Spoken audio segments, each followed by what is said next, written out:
Boa tarde, caros alunos. Estamos aqui em mais uma aula número 8 da disciplina de manutenção mecânica do curso Técnico em Mecânica. Como vocês já me conhecem, eu sou o professor Rosinaldo Pereira, engenheiro de automação. Nós vamos iniciar essa aula número 8 falando sobre bombas industriais. Então, falando um pouco sobre a história das bombas industriais, as bombas industriais surgiram com o matemático grego Arquimedes, que viveu de 298 a.C. até 212 a.C. Considerando o maior matemático de todos os tempos, ele inventou a catapulta e também a bomba mostrada aqui na figura. Então, nós temos aqui a primeira bomba, vamos dizer assim, a primeira bomba industrial criada por Arquimedes.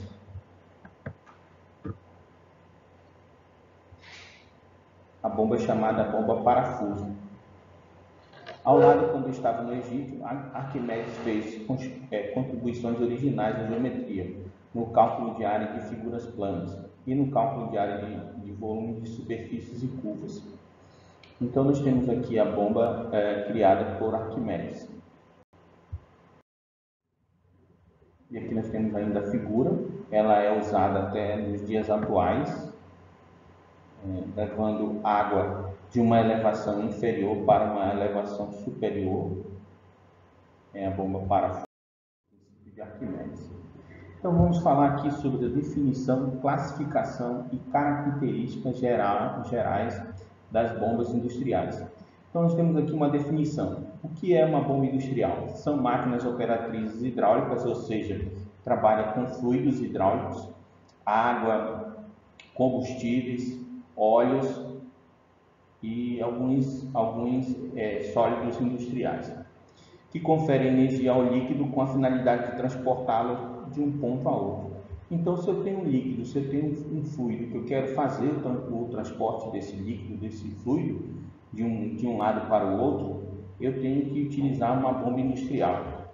Essas bombas, elas são muito utilizadas nas indústrias de qualquer tipo, certo? Nas indústrias, no comércio e principalmente nós temos também em vários tipos de aplicação, refinarias, indústrias, sistemas de refrigeração de shopping center. Enfim, nós temos várias utilizações das bombas industriais. Indústria de alimentos, ok? As bombas recebem energia de uma fonte motora qualquer e cedem parte dessa energia ao fluido da forma de energia e pressão. Então, assim, para nós entendermos, nós vamos ter várias figuras aí na sequência da disciplina, que para nós termos um sistema de bomba industrial, primariamente nós temos que ter o quê? Ter o motor. Então, o motor e a bomba industrial, eles trabalham juntos, como um par. Sem o motor, eu não tenho bomba industrial. E sem bomba industrial, sem a bomba industrial, o motor ele é uma peça vital. É uma das peças fundamentais, um componente fundamental para a bomba funcionar. Então, aqui, aumento a pressão do líquido, aumentando a velocidade do líquido de ambas as partes. Então, o que nós temos aqui? Como foi falado, eu quero transportar um fluido de uma distância aproximadamente de 100 metros. Eu não vou conseguir transportar esse fluido sem ter uma ajuda de uma bomba industrial. Então, como os parques industriais, dependendo do parque industrial que você tem de uma indústria, essa bomba industrial ela é utilizada para fazer esse transporte de fluido. Então, aqui nós temos uma definição também de bombear. O que é bombear? A ação de adicionar energia a um líquido para movê-lo de um ponto a outro. Como nós já falamos, o sistema de transporte de fluido.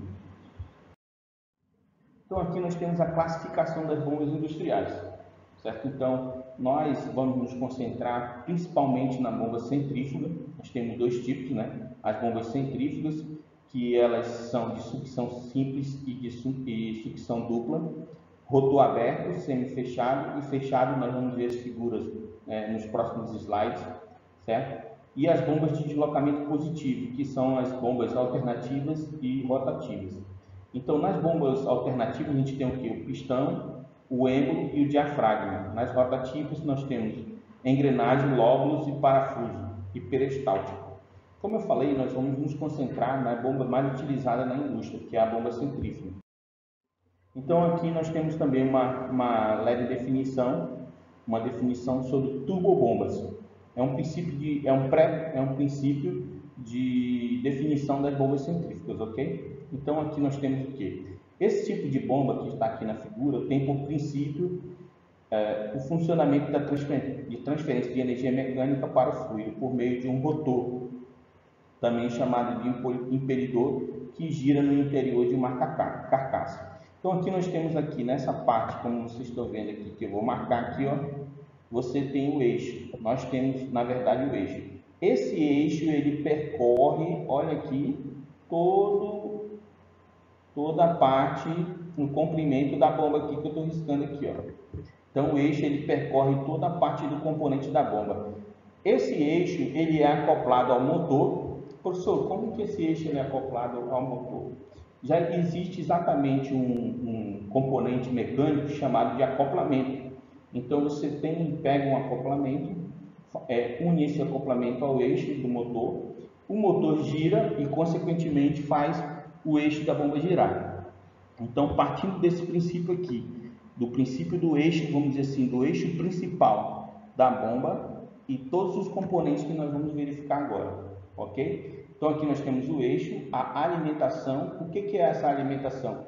É o fluido, a água, o combustível, o fluido que nós quisermos transportar, essa bomba ela vai receber para fazer o transporte, ok? Aqui nós temos o rotor, nós vamos já verificar quais são os variados tipos de rotor, qual é a função do rotor. Aqui nós temos a carcaça da bomba, tá? A carcaça da bomba, vamos dizer aqui que ela seja a parte externa, certo, da bomba, e a descarga. Assim como nós temos aqui essa parte aqui de alimentação, que vocês estão verificando aqui, ó, aqui, e a descarga, professor. A descarga é exatamente a saída do fluido. Então, vamos supor, quero fazer um transporte, vou pegar aqui de uma água gelada do sistema de chiller, de um sistema de refrigeração de grande porte. Quero fazer um transporte de água gelada. Então aqui nós vamos ter a parte da alimentação dessa água gelada.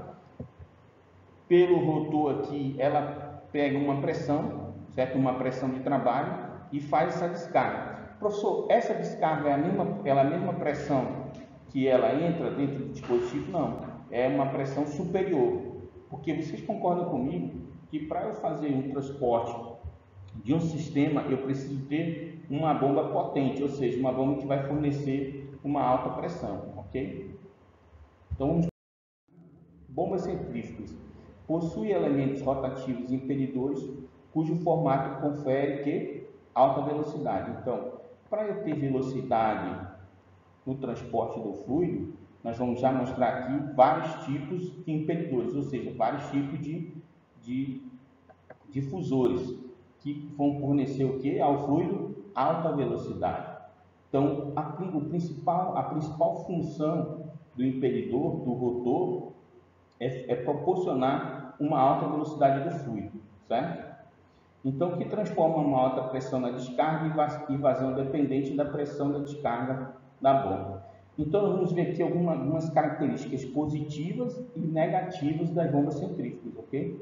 Então, aqui nós temos aqui características positivas: construção simples, ok? Baratas, disponíveis em diversos materiais de construção. Então, hoje existem bombas de vários preços, vários tamanhos, vários CVs, certo?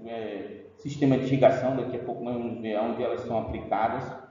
É muito fácil você conseguir, nós hoje conseguir comprar uma bomba, certo? Então, outra vantagem, opera em altas velocidades. Isso pode ser acionado diretamente por motores elétricos, como nós já havíamos falado. Não podemos ter um funcionamento de uma bomba industrial sem um motor elétrico, ok? Então, aqui, quais são as características negativas? Bombas de um estágio que não são projetadas para altas pressões. Bombas de multi-estágio que são altas pressões são muito caras, principalmente em materiais resistentes à corrosão. Sua eficiência decresce rapidamente para a vazão, diferente daquela para a qual foi projetada. Então, o ponto que eu gostaria de colocar aqui nessa observação, sua eficiência decresce rapidamente para vazões diferentes da que foi projetada, que toda bomba que nós vamos utilizar, existe um cálculo de pressão,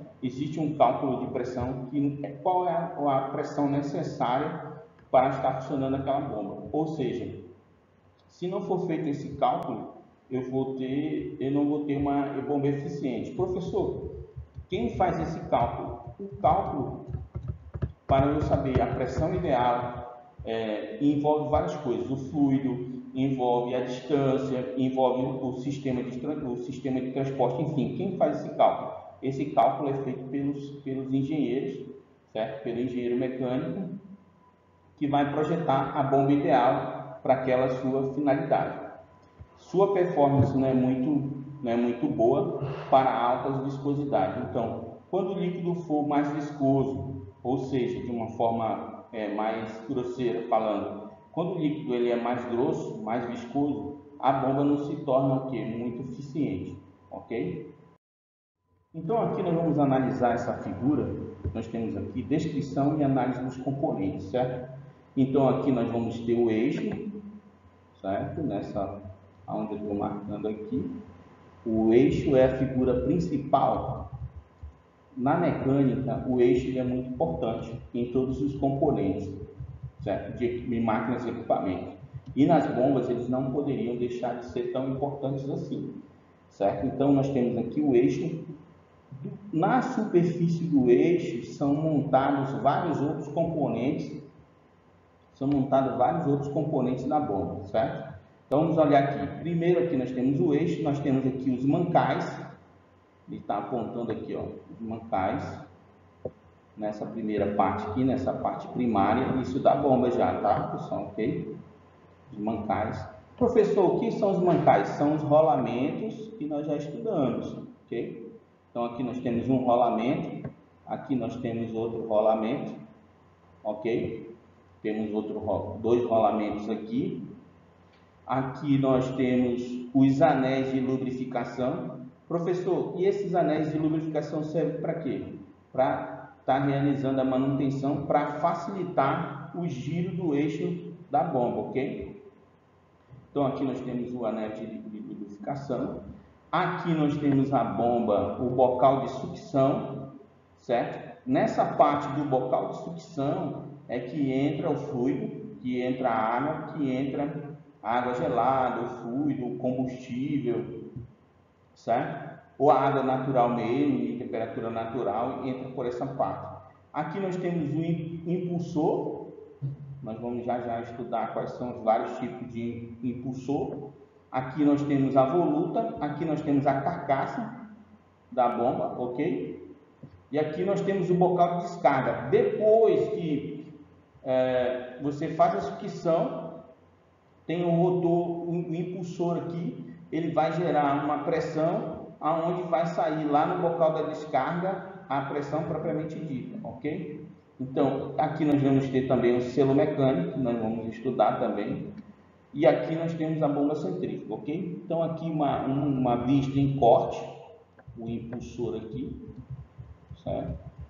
Aqui nós temos a parte de sucção, na parte da bomba, onde entra aqui a parte do fluido, e aqui a descarga, certo? Da voluta, ok?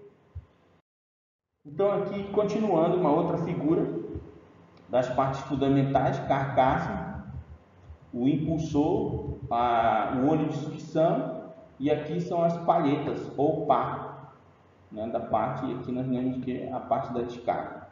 Então, continuando aqui, mais uma coisa: linha concorrente, flange de descarte, aqui ó, o flange de sucção.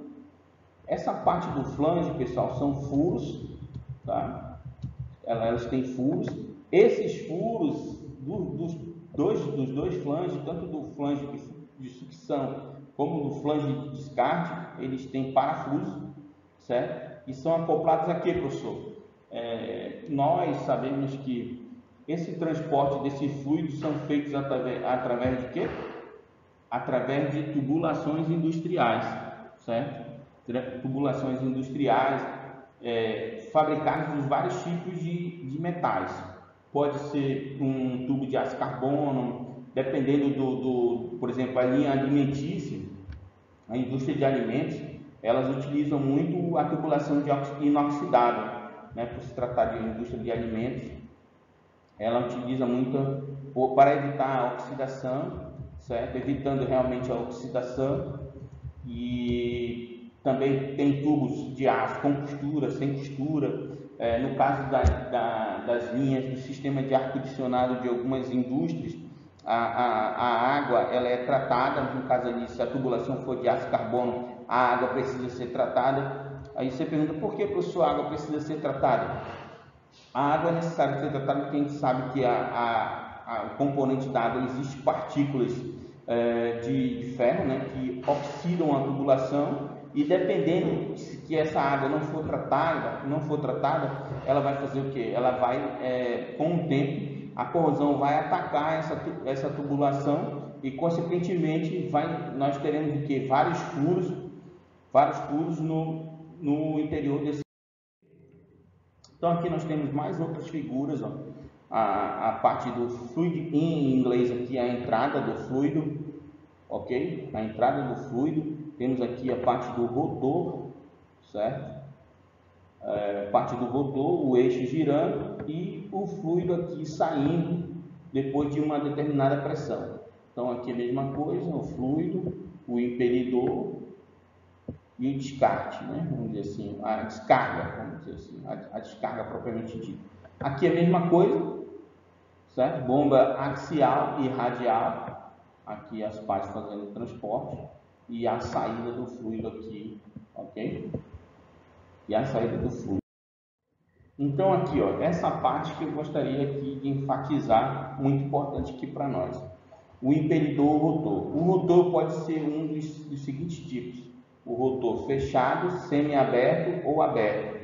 Então aqui nós temos o rotor aberto, o rotor semi-fechado ou aberto, e aqui nós temos o rotor fechado, ok? Temos essas três figuras dessas partes do rotor. Então aqui, para nós entendermos melhor, o impelidor simples, de sucção simples, o impelidor de dublação, que são dois tipos de construção de impelidores que nós já vimos. O impelidor de simples sucção succiona por apenas um dos lados do impelidor. Então aqui ele só faz a sucção por esse lado, e aqui nós temos o impelidor de dupla sucção, que ele faz a sucção dos dois lados, ok? A sucção dos dois lados da bomba. Aí nós temos, professor, como que eu vou usar, qual impelidor usar? O impelidor ideal. Então, como nós já falamos, as bombas elas fazem o transporte de diversos fluidos, certo? Então aqui nós temos água ou líquido não corrosivo, fria ou temperatura moderada. Eu vou utilizar o que? Uma bomba de simples ou dupla sucção, certo? Qual o impelidor? Fechado, exceto para muito pequenas capacidades, ok? Então eu vou fazer um transporte de água acima de 250 Fahrenheit, certo? Vou fazer um transporte de água de uma alta temperatura.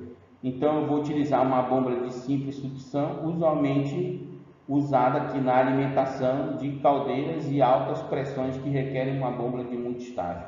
Qual é o impelidor? O impelidor fechado, exceto para pequenas capacidades, ok? Hidrocarboneto, simples sucção, frequentemente chamada de bombas de refinaria, como eu falei, utilizada em refinarias.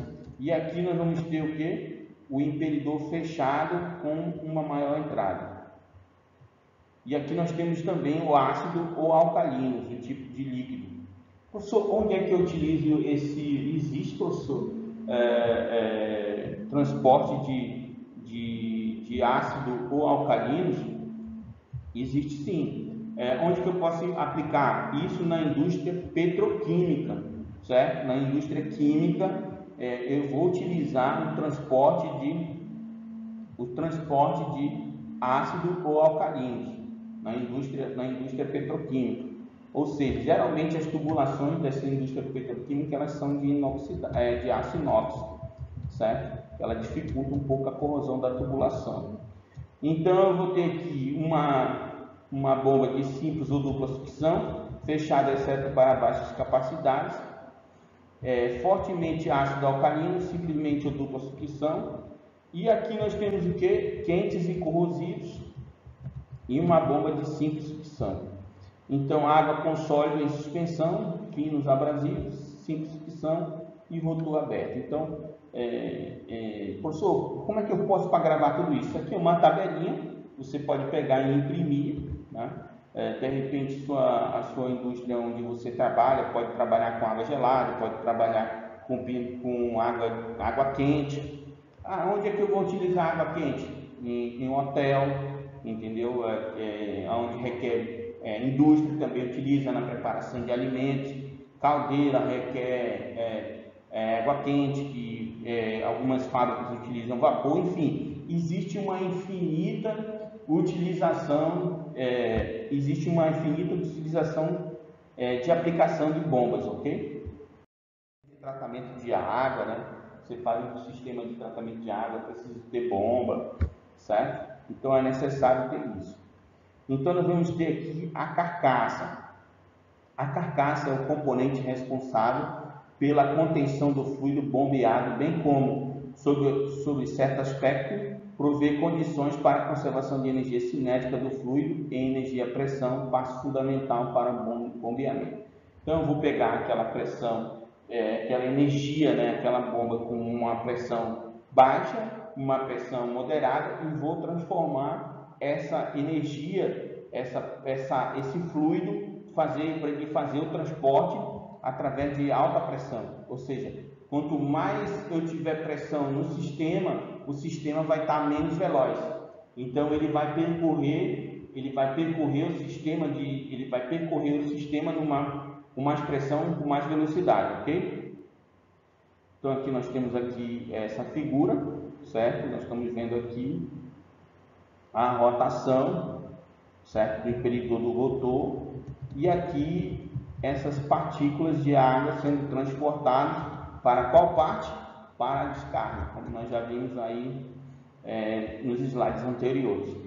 À medida que afastamos a vazão do projeto, parece um desequilíbrio de pressão que gera um empuxo radial. A área crescente nos 360 graus da voluta objetiva a coleta e a combinação da crescente quantidade de líquido posto na seção.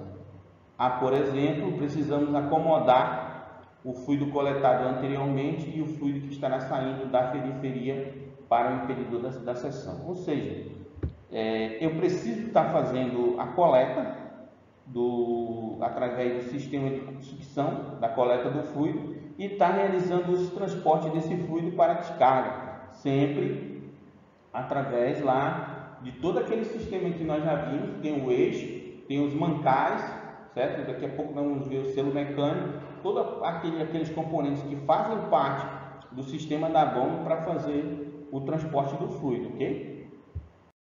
Então aqui nós temos aqui, ó, a carcaça, vamos dizer aqui que é essa parte de cor laranja, toda a parte da carcaça. Aqui nós temos o sistema de sucção, nós já discutimos aqui, ele que faz o sistema de sucção do fluido, sucção da água, sucção da água quente, água fria, certo? Ou outros fluidos, alcalinos, ácidos e tudo mais. E aqui nós temos o rotor, certo? A parte aqui do rotor, toda essa parte aqui é o rotor.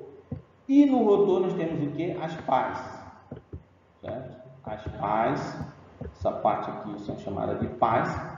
E aqui nós temos o que? Nós temos aqui a voluta e aí, consequentemente, na frente nós temos aqui a descarga, onde vai fazer a descarga do fluido pressionado, do fluido comprimido. Então a carcaça, qual é a função da carcaça com pás difusoras, que é o que é mais utilizado? São preferidas para bombas de muito estágio por sua eficiência ligeiramente superior, mas não são caras de mecânica mais complexa. O fluido ao sair do imperidor, penetra em um canal seção crescente, formando partes difusoras fixas à carcaça, processando-se assim a conversão necessária de energia cinética em energia de pressão. Então, quando eu tenho uma energia cinética, uma energia de relativamente baixa pressão, eu vou ter uma energia de alta pressão, transformar essa energia de uma energia normal para uma energia de pressão.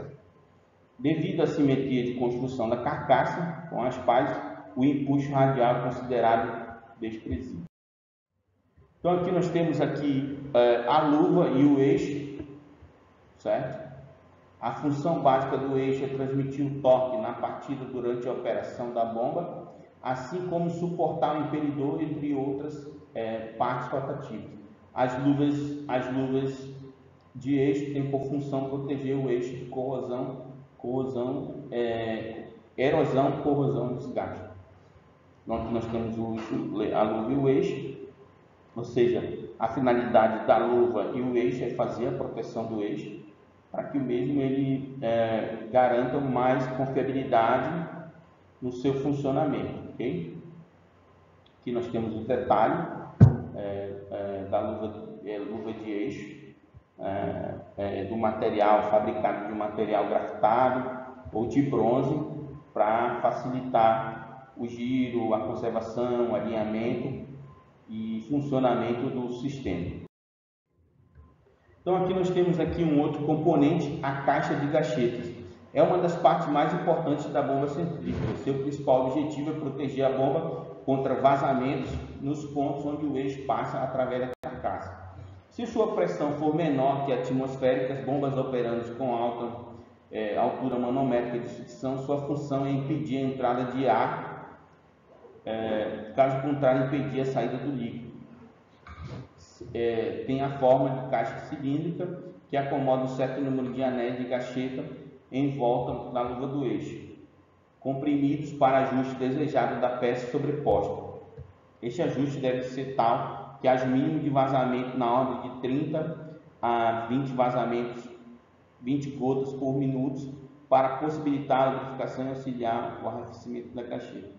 Ou seja, todos os sistemas, principalmente na indústria que requer um funcionamento de um equipamento clean. Qual é o equipamento clean? Um equipamento zero de vazamentos, ou seja, pode ser possível uma bomba realizar um vazamento? É possível sim, mas que esse vazamento seja mínimo mesmo, de 30 a 60 gotas por minuto, mas para funcionamento de sistemas rigorosos, cada vez mais rigorosos que nós temos acompanhado, não requer nenhum tipo de vazamento, certo? Então, professor, o que eu faço para não ter nenhum tipo de vazamento? Tem parte de indústrias que permite ter esse vazamento, mas a grande maioria, principalmente agora na formação na indústria 4.0, que não permite o vazamento, o que eu preciso fazer?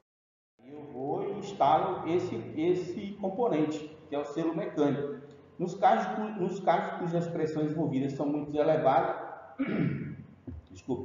e o vazamento deve ser mínimo, a caixa de gacheta não apresenta eficiência de vedação satisfatória. Estão vendo aí que eu falei? Nesses casos, sugere-se a utilização de selo mecânico. Então, se eu não quero eliminar para zero o vazamento, eu vou utilizar o selo mecânico. Então, qual é o princípio do selo mecânico? As superfícies de selagem são localizadas em um plano perpendicular ao eixo. Usualmente consiste de duas superfícies adjacentes altamente polidas e uma superfície ligada ao eixo, a parte estacionária da bomba. Essas superfícies altamente polidas são mantidas em contato por molas, formando um selo em suas partes com perda de atrito negligenciáveis. Ou seja, o selo mecânico ele vai fechar ali totalmente a passagem, né, através do seu sistema ali que ele tem de mola, de ajuste, para estar fechando o máximo possível, vedando o máximo possível a propiciação desses vazamentos. Naturalmente, algum desgaste sempre ocorre com o tempo, um pequeno vazamento pode aparecer. Então, preventivamente, pessoal, sempre é necessário fazer uma análise de vibração. Pai, por que, professor, uma análise de vibração? Como nós já vimos lá no início da disciplina, a análise de vibração ela vai proporcionar o quê? Verificar se o sistema está bem alinhado, verificar se os rolamentos, como é que está a vida útil dos rolamentos, como é que está o funcionamento de todo o sistema, ok? Para estar se fazendo uma manutenção, além da manutenção preventiva, tem uma garantia melhor ainda com a manutenção preditiva, ok? Então aqui nós temos os mancais. Os mancais a gente já conhece bem, que a gente já vem de uma aula anterior, que são os rolamentos. Os mancais têm por função manter o correto alinhamento do conjunto rotativo em relação às partes estacionárias, sob a ação de descargas radiais e axiais, como nós já estudamos. Então aqui nós temos os mancais de esferas, que são mais usados para bombas de grande porte, ok? E os mancais de rolos, que são para diâmetros muito grandes de eixo, que suportam cargas radiais. Então aqui nós temos rolamento de esferas e os rolamentos de rolos. A gente sabe que os de rolos, o de esfera para alta velocidade e o de rolo para baixa velocidade, certo? Continuando, nós temos os principais problemas. Vamos chegando já quase ao final da nossa aula. Nós temos aqui os principais problemas que podem ocorrer nesse sistema de bombas, ok? Cavitação. O que é a cavitação? É o fenômeno que ocorre em decorrência da formação e, subsequentemente, colapso de bolhas de vapor do líquido, quando o fluxo de fluido sofre variação de pressão em seu projeto, provocado por redução do local da pressão do fluido, atingindo a corrente de vapor líquido e formando por bolhas de vapor, colapso de bolhas formadas anteriormente, que elas atingem uma região de mais alta pressão. Então, essas bolhas de ar e também bolhas de ar, elas entram no sistema como, professor? Eu vou fazer uma manutenção e não faço o sistema de vedação corretamente. O que ocorre? Aí entra a passagem de ar no sistema e essa passagem de ar vai propiciando em todo o sistema ou parte desse sistema bolhas de ar. Essas bolhas de ar, elas interferem no sistema do funcionamento, onde essas bolhas de ar, elas atingem a parte do componente, a parte dos componentes do sistema, tubulações, os impelidores, ok? Da parte da bomba e venha danificar, ok? Aqui a gente tem outro problema, vazamento e contaminação do ambiente, ocorre principalmente devido à folga entre as partes ou eficiência do sistema de vedação da bomba.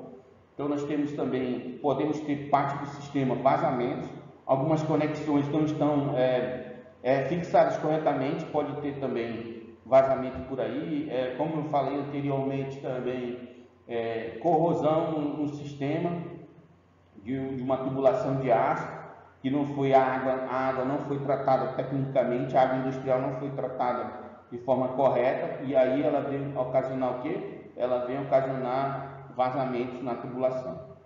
Além do que eu já falei também sobre a fixação dos sistemas de conexão, ok?